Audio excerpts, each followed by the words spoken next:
اللہ رب العزت کی نعمت ہے، اور نعمت کا اصول اور قانون یہ ہے اس پر شکر واجب ہوتا ہے، کیونکہ دین اسلام کی تعلیمات کو اللہ رب العزت نے اپنی نعمت قرار دیا ہے۔ الیوم اکملت لکم دینکم واتممت علیکم نعمتی۔ دین اسلام کے احکامات کو اللہ رب العزت نے نازل فرما کے مکمل فرما کے ان کو کیا فرما رہے ہیں کہ میں نے اپنی نعمت کو مکمل کیا۔ یہ اللہ کے حکم، نبی علیہ السلام کے احکامات، تعلیمات، ارشادات، ان کو ہم اللہ کی بندگی کے طور پر، اللہ کے خوشنودی کے طور پر، اللہ کی رضامندی حاصل کرنے کے طور پر ہم پورے کر رہے ہیں۔ یہ اللہ کی نعمت ہم پورے کر رہے ہیں، تو اللہ کی نعمت جب ہمیں حاصل ہو جائے تو اس پر شکر واجب ہے۔ اور یہ دیکھا گیا ہے جس نعمت پر شکر ہوتی ہے تو اللہ تعالیٰ اس نعمت کو بڑھاتے ہیں۔ اس کا تجربہ آپ اپنے مشاہدے کے ساتھ کریں کہ ماسٹر صاحب ماشاءاللہ ڈاکٹر صاحب اہتمام کر رہے تھے اپنے حویلی کے اندر قرآن پڑھنے، سننے، سنانے کا۔ اب اللہ رب میں نے قرآن پاک کی 1-2 آیتیں پڑھی ہیں۔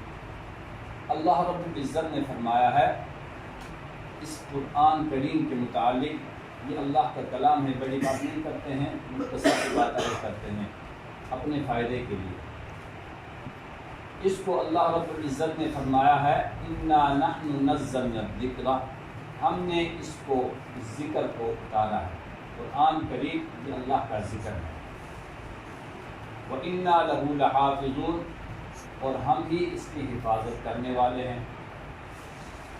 ایک بات۔ دوسرے مقام پر اللہ رب العزت نے فرمایا ہے وَلَقَدْ يَسَّرْنَا الْقُرْآنَ، ہم نے قرآن کو آسان کر لیا ہے۔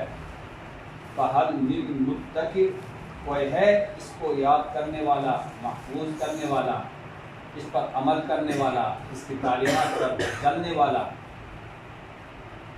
کیا مطلب کہ یہ استفہام ہے۔ علماء فرماتے ہیں یہ استفہام اس طور پر ہے کہ تمہیں کرنا چاہیے۔ کیا ہے کوئی بندہ، اور ہمارے اردو محاورے کے اندر ہے نا کہ یہ کام کوئی ہے کرنے والا، کہ کہنے والا یہ چاہتا ہے کہ کوئی آ جائے تو یہ کام کرے۔ اللہ ایک قسم کی دعوت دے رہے ہیں کہ اس قرآن کو ہم نے آسان کر لیا ہے کہ آ جائے اس کو یاد کر لے۔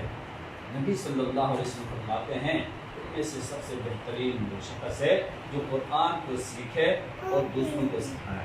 اور دوسرے ارشاد جو میں نے نبی علیہ السلام کے عرض کیا کہ اللہ کے نبی نے فرمایا اس قرآن کی وجہ سے اللہ تعالیٰ بہت ساری قوموں کو بلند مقام عطا فرماتی ہے، اونچا مقام عطا فرماتی ہے، اگرچہ ان کی اونچائی دنیا والوں کو نظر نہ آئے، لیکن اللہ کے ہاں ان کا مقام بہت اونچا ہوتا ہے۔ دیکھیں حضرت عمر رضی اللہ عنہ نے ایک صحابی کو کسی جگہ کا امیر اور گورنر مقرر فرمایا تو پوچھا گیا کہ فلاں جگہ کا گورنر کس کو مقرر کیا گیا؟ بتایا کہ فلاں صحابی، غالباً ابو ربزہ اس طرح کوئی نام ہے، تو وہ غلام تھے، ان کے متعلق کہا گیا کہ غلام کی کیوں امیر مقرر کیا گیا؟ قرآن کے حافظ تھے، قرآن کے عامل تھے، اس لیے قرآن زیادہ یاد تھا، یہ وجہ بتائی گئی۔ حضرت عمر رضی اللہ عنہ نے فرمایا، سچ فرمایا میرے نبی صلی اللہ علیہ وسلم نے کہ اللہ تعالیٰ اپنے اس کلام قرآن کی وجہ سے بہت سوں کو بہت اعلیٰ مقام پر پہنچاتے ہیں اور بہت ساروں کو پست اور ذلیل کرتے ہیں۔ یہ کون لوگ ہیں جو پست اور ذلیل ہوتے ہیں؟ جو قرآن کی طرف دھیان نہیں دیتے ہیں، قرآن کی تعلیمات پر عمل نہیں کرتے ہیں، جو قرآن کی تعلیمات پر عمل کرتے ہیں ان کی طرف توجہ نہیں دیتے ہیں، نہ خود پڑھتے ہیں، نہ پڑھنے والوں کے ساتھ ہمدردی ہے، نہ محبت ہے، الٹا کیا ہے؟ نفرت ہے، تو ان کو کیا ہے اللہ رب العزت پست اور ذلیل کرتے ہیں اس قرآن کی بدولت، اس قرآن کی وجہ سے۔ کہ قرآن اللہ کا کلام، قرآن کیا ہے؟ یہ اللہ کا کلام ہے، اور اللہ کے کلام اللہ کی صفت ہے۔ اللہ کے کلام کیا ہے؟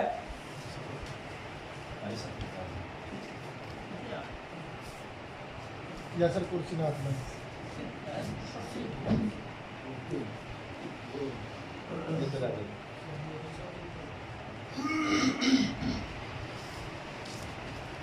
اللہ کا کلام اللہ کی صفت، اور علماء فرماتے ہیں اللہ کی صفت اللہ کی ذات کے ساتھ متصف ہے، اللہ کی صفت اللہ کی ذات کے ساتھ متصف ہے، اللہ سے جدا نہیں۔ اس لیے فرماتے ہیں نا قرآن، علماء اور فقہا فرماتے ہیں صرف الفاظ کے نام نہیں، صرف یہ الفاظ جو ہے نا اس کا نام نہیں قرآن، بلکہ قرآن الفاظ اور اس کے جو معانی ہے ان دونوں کو ملا کر جو مجموعہ بنتا ہے اس کا نام قرآن ہے، دونوں کو ملا کے پھر اس کے مجموعے کا نام قرآن ہے۔ میرے دوستو، اللہ رب العزت نے اس قرآن مبارک کے اندر جو قرآن کو نازل فرمایا ہے، یہ رمضان کا مہینہ ہے ہی قرآن کا، کیونکہ نبی صلی اللہ علیہ وسلم پر یہ قرآن نازل ہوا ہے اور صحابہ کے موجودگی میں قرآن نازل ہوا ہے۔ آپ صلی اللہ علیہ وسلم کے تعلیمات اور عمل اور صحابہ کرام کے تعلیمات اور عمل سے ہمیں یہ بات ملتی ہے کہ اللہ رب العزت نے امت محمدیہ کے اوپر احسان فرمایا ہے۔ امت محمدیہ صلی اللہ علیہ وسلم کو بخشنے کے لیے اللہ رب العزت نے ایک بہانہ بنایا ہے رمضان کو عطا فرما کے۔ اس مبارک مہینے کے اندر امت کے اعمال کہاں تک پہنچ جاتے ہیں کوئی حساب نہیں کر سکتا۔ باقی 11 مہینے ایک طرف چھوڑ دے، صرف اس مبارک مہینے کے اندر جو عمل کرتا ہے مسلمان، کیا عمل کرتا ہے؟ 3 موٹے موٹے اعمال ہیں رمضان کے، 3 موٹے موٹے اعمال، ایک روزہ، دوسرا تراویح، تیسرا اعتکاف، یہ موٹے موٹے اعمال۔ باقی چھوٹے اعمال کے حساب نہیں ہے، ذکر، تسبیحات، نوافل، کثرت کے ساتھ تلاوت، یہ علیحدہ ہیں، موٹے اعمال یہ ہیں۔ ان موٹے اعمال کا جو اہتمام کا نبی صلی اللہ علیہ وسلم نے خصوصی طور پر کیا ہے تعلیمات امت کو عطا فرمائی، اور ان کے اوپر جو فضائل ہے نبی صلی اللہ علیہ وسلم نے خصوصیت کے ساتھ ارشاد فرمائے۔ کیسے؟ من صام رمضان ایمانا و احتسابا غفر له ما تقدم، چونکہ بخشش کے لیے اللہ نے رمضان عطا فرمایا ہے، رمضان کے احکامات تعلیمات سارے بخشش کے لیے امت کے۔ تو پہلے جو چیز نبی صلی اللہ علیہ وسلم نے اپنے ارشاد میں فرمایا روزے کے متعلق، یہ اللہ کا حکم، کیونکہ اللہ کے حکم کو پہنچانا نبی صلی اللہ علیہ وسلم کے ذمہ فرض۔ من صام رمضان ایمانا و احتسابا غفر له ما تقدم من ذنبه، اب جو فضیلت اللہ تعالیٰ کے اس حکم کو پورے کرنے کے اوپر ہے بخشش کی، جو اللہ کی خوشنودی کے لیے، اللہ کو راضی کرنے کے لیے روزہ رکھتا ہے تو اس کی بخشش ہو گئی، جو کچھ اس نے پہلے گناہ کیے سب معاف کر دیے جائیں گے نہیں بلکہ معاف ہو گئے۔ اب دوسرا عمل کیا ہے؟ تراویح ہے۔ من قام رمضان ایمانا و احتسابا غفر له ما، دیکھو الفاظ بھی نبی صلی اللہ علیہ وسلم نے ایک ہی طرح تراویح کے اوپر، رمضان کے روزے کے اوپر، اور آگے جو آخری عشرے کے اندر اعتکاف بیٹھتے ہیں مسلمان، اس کے اوپر بھی ایک طرح کی فضیلت، کوئی فرق نہیں۔ ومن قام رمضان ایمانا و احتسابا غفر له ما تقدم من ذنبه۔ اب بعض مسلمان سستی کی وجہ سے اور بعض ناسمجھی کی وجہ سے، لا علمی کی وجہ سے روزہ نہیں رکھتے ہیں، وہ سمجھتے ہیں کہ اعمال ہیں، کسی مجبوری کی وجہ سے اللہ نے رخصت دیا ہے، اللہ کے نبی نے اجازت دی ہے، روزے نہیں رکھ سکتے ہیں لیکن تراویح پڑھ سکتے ہیں، طاقت ہے تو تراویح پڑھنا مستقل عمل ہے، اس کو نہیں چھوڑنا چاہے۔ ہاں تراویح نہیں پڑھ سکتے ہیں، عذر ہے، اعتکاف بیٹھ سکتے ہیں، تو یہ عمل مستقل عمل ہے، وہ بیٹھ جائیں۔ اب دیکھیں روزے کے اوپر بھی وہی فضیلت بخشش کی، اور تراویح کے اوپر بھی بخشش کی فضیلت۔ آ جائیں کرسی ہے۔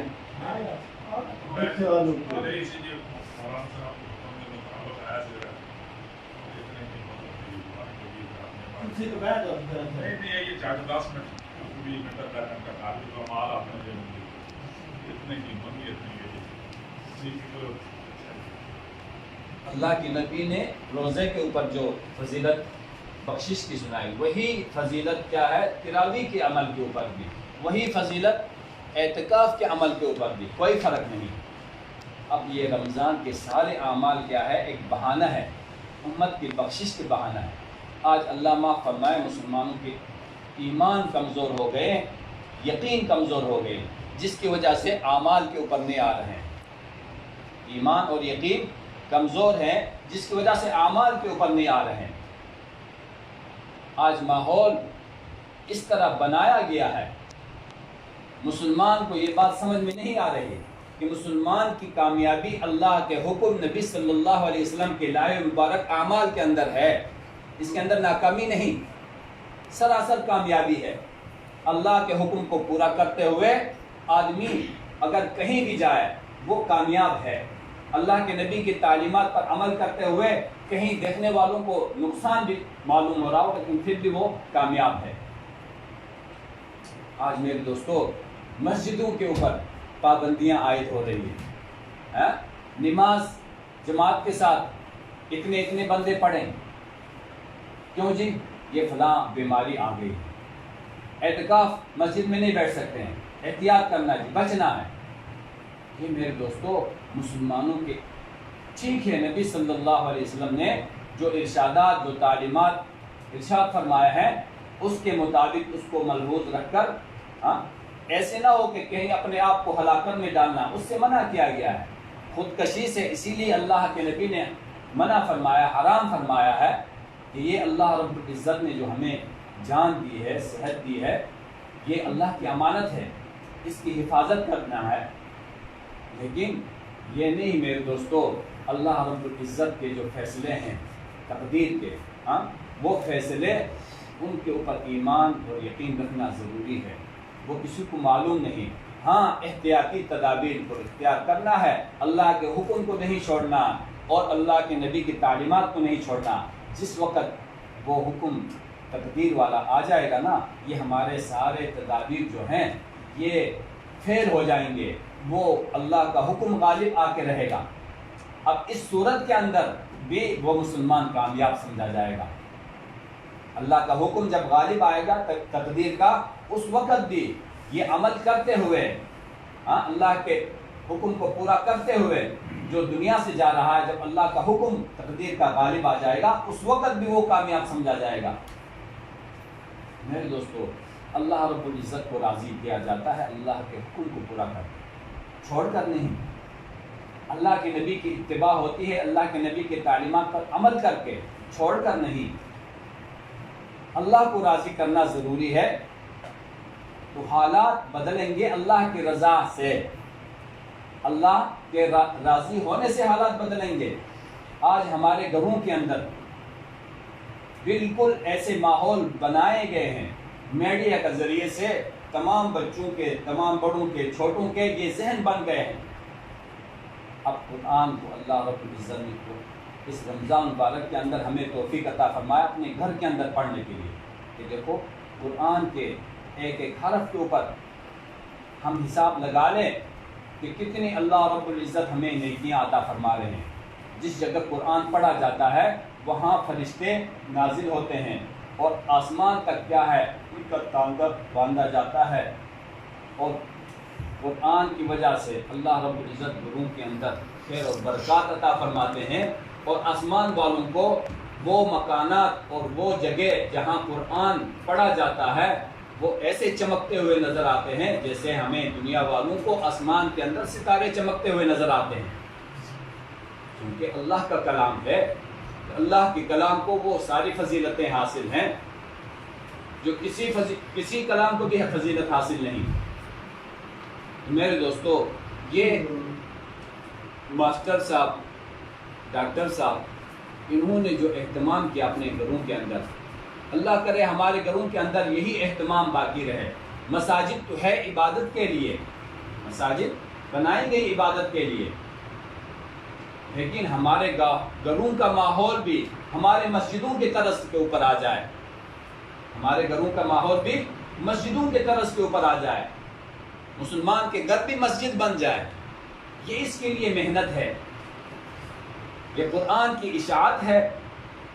ہمارے گھروں کے اندر ہر قسم کے شرور، ہر قسم کے فتنے جو ہیں وہ قرآن کی برکت سے اللہ رب العزت دور فرمائیں گے۔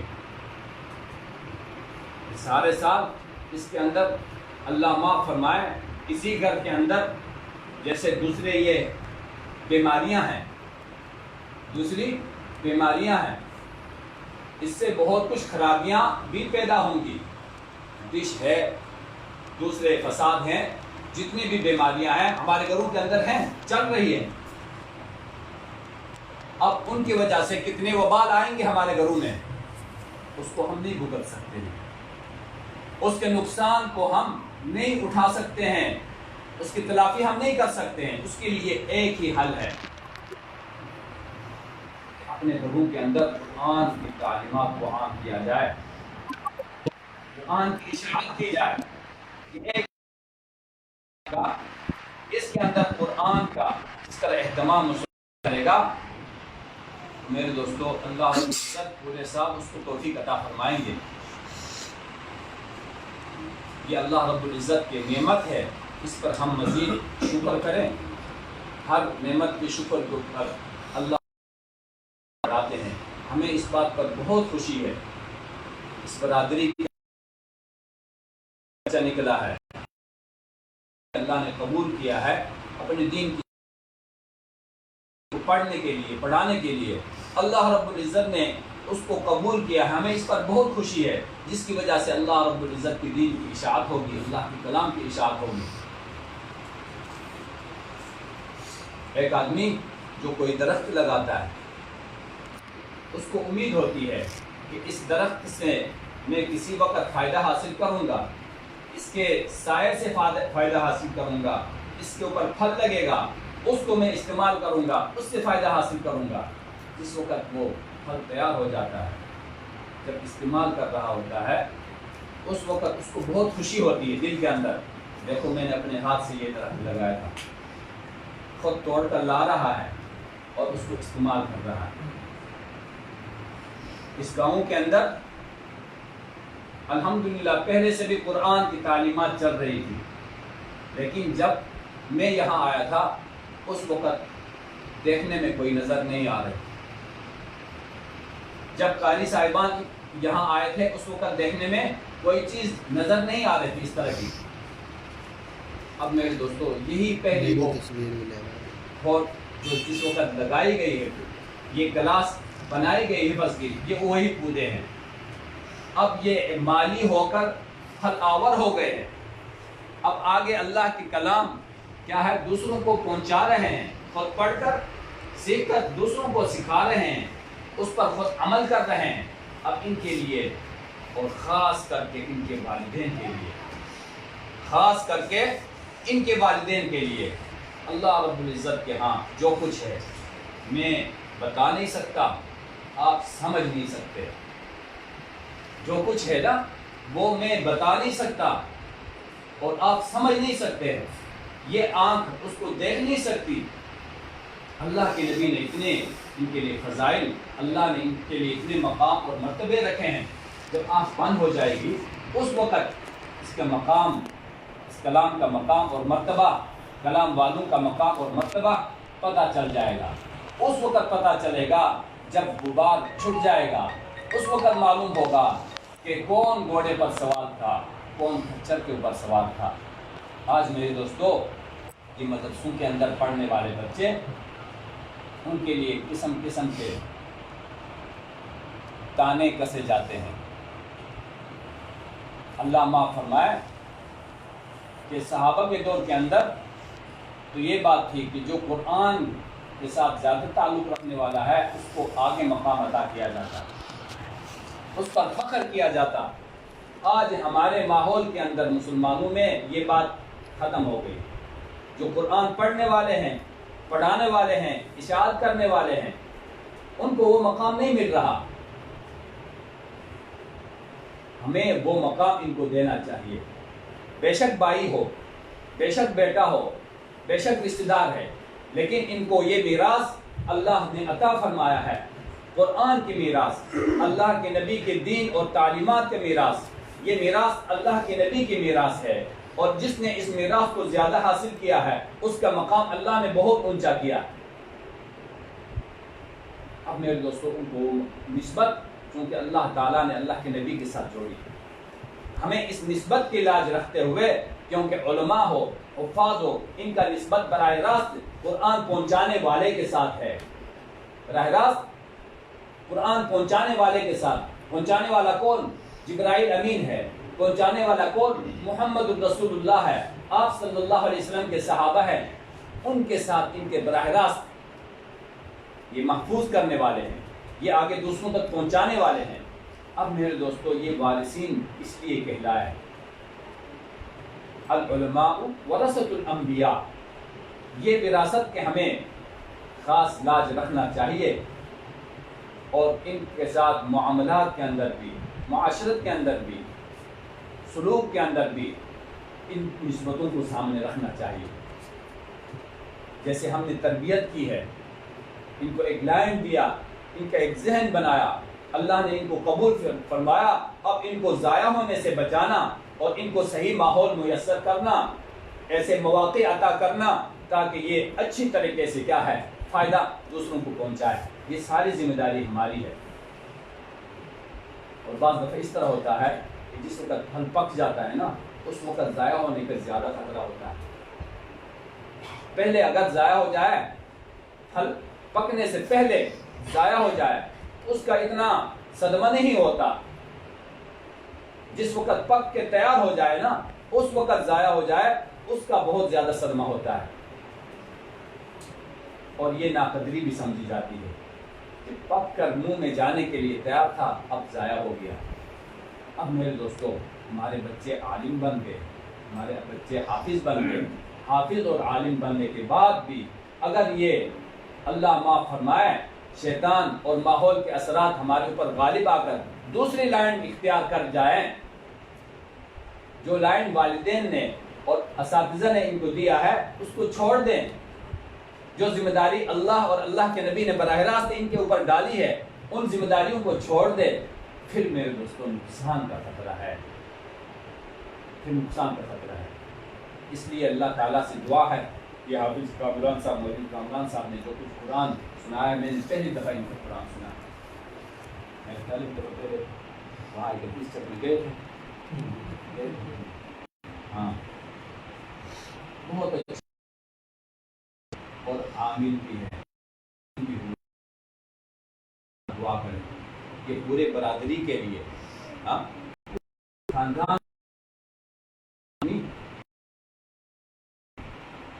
اس کی سفارش کریں گے، انشاءاللہ کریں گے، لیکن کہ ہم معاون بن جائیں گے۔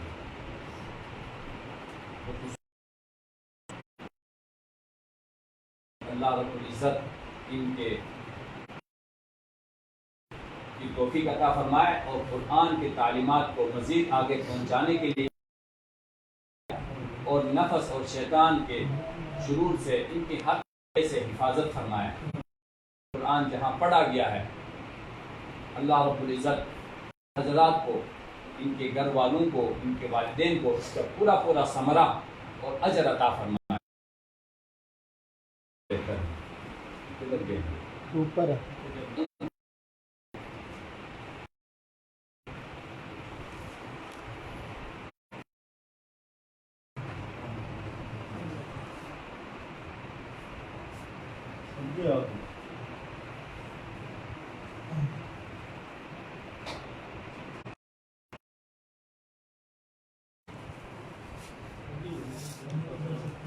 اجر ہونا.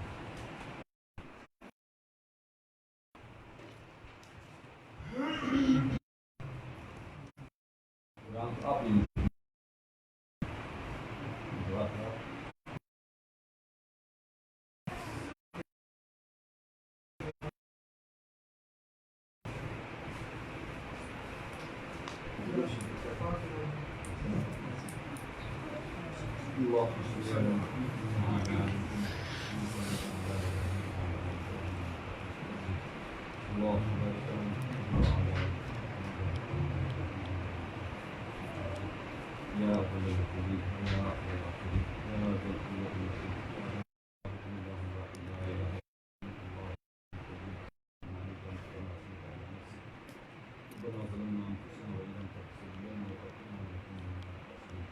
اللهم حبب الينا الايمان وزينه في قلوبنا وكره الينا الكفر والفسوق والعصيان اللهم اجعلنا من الراشدين اللهم اجعلنا من الصالحين اللهم اجعلنا من الذين يجاهدون في سبيلك حقا ويأمرون بالمعروف وينهون عن المنكر ولا يخافون لومة لائم اللهم انا نجعلك في نحورهم ونعوذ بك من شرورهم اللهم استر عوراتنا وعامل روعاتنا.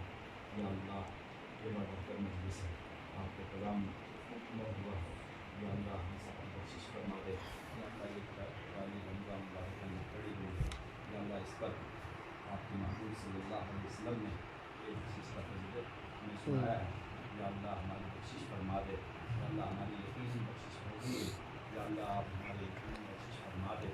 یا اللہ جتنے بھی حاضرین مجلس ہیں تمام کی بخشش فرما دے. یا اللہ ہمیں مانگنا نہیں آتا. یا اللہ آپ ہمیں اپنے شایہ نشان عطا فرما دے. یا اللہ ہمیں مانگنا نہیں آتا نالائق ہیں. یا اللہ ہمیں جو کچھ بہتر ہے ہمیں عطا فرما دے. رمضان مبارک کے برکات اور ثمرات ہمیں محفوظ فرما دے. یا اللہ پوری دنیا کے اندر جو کچھ حالات بنے ہوئے ہیں یا اللہ آپ بہتر جانتے ہیں ہمیں کچھ بھی معلوم نہیں. یا اللہ ان حالات کو آپ درست فرما دے. یا اللہ دین کی محنت کرنے والوں کی نصرت فرما دے. یا اللہ مدارس کی حفاظت فرما دے. خانقاہوں کی حفاظت فرما دے. شہریوں کی حفاظت فرما دے. تمام مسلمانوں کی حفاظت فرما دے. یا اللہ مسلمان جہاں بھی مظلوم ہے یا اللہ افغانستان میں ہے, کشمیر میں ہے, سوریہ میں ہے, فلسطین میں ہے, جہاں جہاں بھی مسلمان کے اوپر ظلم و ستم ڈالے جا رہے ہیں یا اللہ ہماری بدعمالیوں کی وجہ سے ہمیں معاف فرما دے. یا اللہ مسلمانوں کو نصرت فرما دے. کفر کو مغلوب فرما دے. کفر کے ہر جو کہ سازش کر رہے ہیں یا اللہ ہر سازش کو ان کے خلاف استعمال فرما دے. یا اللہ اپنی قدرت کا اظہار فرما دے. یا اللہ مسلمانوں کو نصرت فرما دے. یا اللہ خاص کر کے جن بھائیوں نے یہاں رمضان مبارک کے اندر قرآن پاک کے پڑھنے اور سننے کے لیے تراویح کا اہتمام فرمایا ہے. یا اللہ ان کے تمام مسائل درپیش جتنے بھی ہیں آپ بخوبی جاننے والے ہیں. یا اللہ جتنے بھی حاجتیں کے دلوں کے اندر ہیں یا اللہ تمام میں حاجتوں کو آپ خود جاننے والے ہیں. یا اللہ ان کی تمام میں حاجتوں کو پوری فرما دے. تمام ضروریات کو پوری فرما دے. تمام مسائل کو حل فرما دے. تمام پریشانیوں کو دور فرما دے. تمام غموں کو دور فرما دے. یا اللہ جتنے بھی بیمار ہیں ان تمام کو یا اللہ شفا کاملہ عاجلہ عطا فرما دے. یا اللہ ہمارے گھروں کے اندر اسپتالوں کے اندر جتنے بھی مسلمان بیمار ہیں یا اللہ ان تمام کو صحت کاملہ عاجلہ عطا فرما دے. ہمارے بڑوں میں سے, ہمارے عزیز اقارب میں سے, دادا دادی, نانا نانی, بھائیوں میں سے جتنے بھی ایمان کی حالت میں ہماری دنیا سے چلے گئے ہیں یا اللہ ان تمام کی بخشش فرما دے. اس کا اجر اور ثواب ان کو پہنچا دے. ان کے روحوں کو یا اللہ منور فرما دے. ان کے قبروں کو منور فرما دے. یا اللہ ان کے درجات کو بلند فرما دے. یا اللہ نبی صلی اللہ علیہ وسلم کی سچی محبت نصیب فرمائے. یا اللہ نبی صلی اللہ علیہ وسلم کی تعلیمات پر عمل کرنے کی توفیق عطا فرما دے. یا اللہ پوری بستی والوں کے حال کے اوپر رحم فرما دے. آپس میں محبتیں اور اتفاق نصیب فرما دے. یا اللہ اپنی مساجد کو آباد کرنے کی ہمیں توفیق عطا فرما دے. یا اللہ اپنی ناراضگی والی زندگی سے ہمیں یا اللہ دور فرما دے. یا اللہ اپنی خوشنودی والی زندگی ہمیں نصیب فرما دے. یا اللہ ہماری اولاد کو نیک صالح فرمانبردار بنا دے. یا اللہ ہمارے علماء کی حفاظت فرما دے. یا اللہ حرمین شریفین کی حفاظت فرما دے. یا اللہ خاتمہ ایمان پہ فرما دے. یا اللہ نبی صلی اللہ علیہ وسلم نے جتنے بھی خیر اور بلائیاں مانگی ہے یا اللہ ہمیں بھی ان میں سے حصہ عطا فرما دے. نبی صلی اللہ علیہ وسلم نے جتنے بھی شرور سے پناہ چاہیے یا اللہ ہمیں بھی ان سے پناہ عطا فرما دے. یا اللہ رمضان مبارک کی قدردانی نہیں کر سکے یا اللہ جو کچھ ایام رہ گئے ہیں ان کے اندر ہمیں رمضان مبارک کے صحیح قدر کرنے کی توفیق عطا فرما دے. یا اللہ عمل کرنے کی توفیق عطا فرما دے، اپنے مساجد کو آباد رکھنے کی توفیق عطا فرما دے، یا اللہ نبی صلی اللہ علیہ وسلم کے ساتھ سچی محبت نصیب فرما دے، یا اللہ صحابہ کرام کے ساتھ سچی محبت نصیب فرما دے، یا اللہ قیامت والے دن ہمارے حشر کے ساتھ فرما دے، یا اللہ فرما دے، جو مانگا اس کو بھی عطا فرما دے، یا اللہ جو مانگنے تھے ہم نہیں مانگ سکیں، یا اللہ سب کچھ عطا فرما دے۔